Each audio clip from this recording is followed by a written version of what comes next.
संगमनेर तालुक्यातील हिवरगाव पावसा टोल नाक्यावर टोल नाका कर्मचाऱ्यांचे साखळी उपोषण सुरू। तर आमदार अमोल खताळ यांनी साखळी उपोषणाला दिली भेट। काय दिले आश्वासन बघा सविस्तर न्यूज NMP-वर।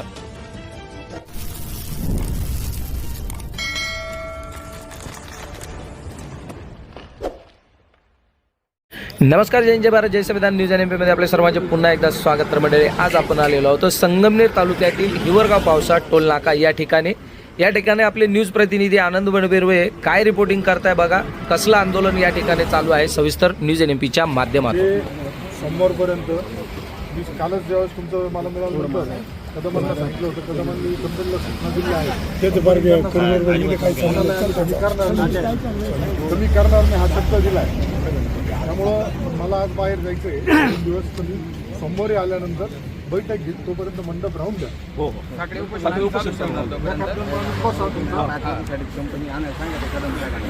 दर 11 महिन्याला हा खेळ मी बोललो, मी वरती बोललो, कोणाशी बोलायचं ते त्यांनी आपल्याला हलक्यात घेतल्याचा परिणाम त्यांना भोगावा लागणार आहे। आता बघतो मी वर्षभर आहे ना, मी वर्षभर लिटरली तुमच्या टोल नाक्याकडे लक्ष नव्हतं।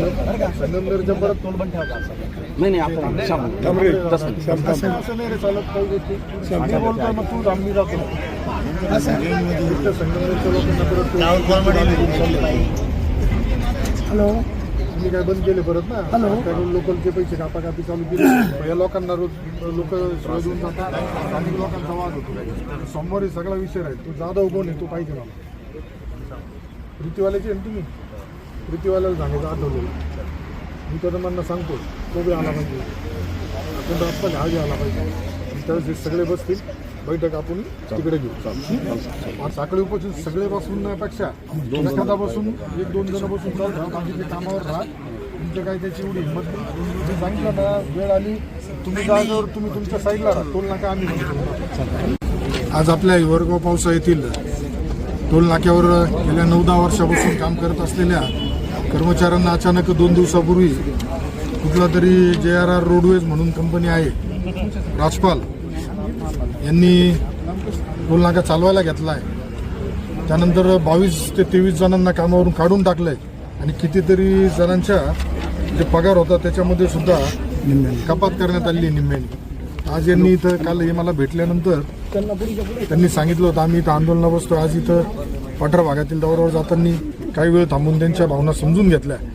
ज्यावेळेस कालच मला सांगितल्यानंतर मी नॅशनल हायवेचे जे अधिकारी आहेत कदम साहेब त्यांच्याशी या संदर्भात बोललो होतो आणि त्यांना सूचना दिल्या होत्या का कंपनी नवीन आली म्हणजे कर्मचारी कपात करणं, कर्मचारी काढून टाकणं आणि पगार कमी करणं हा कुठल्या कायद्यात बसत नाही। त्यामुळं येणाऱ्या कालावधीमध्ये ज्या पद्धतीने या कर्मचाऱ्यांवरती अन्याय झाला आहे तर त्यांच्या पाठीशी मी ठामपणे उभा आहे। आमचा शिवसेना भारतीय जनता पार्टी महायुती म्हणून आम्ही यांच्या पाठीशी ठाम उभे आहोत। जर 2 दिवस मला थोडं माझं पूर्वनियोजित दौरा बाहेर असल्यामुळं मी आता यांना विनंती केली सगळ्यांना तर तुम्ही साखळी उपोषण 1-2 चालू ठेवा।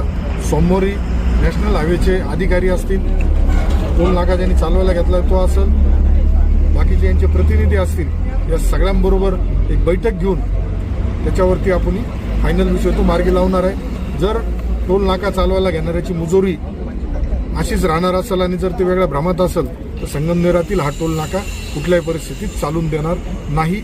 या कर्मचाऱ्यांच्या आम्ही पाठीशी ठाम उभं राहू हा विश्वास त्यांना या निमित्ताने आज दिला।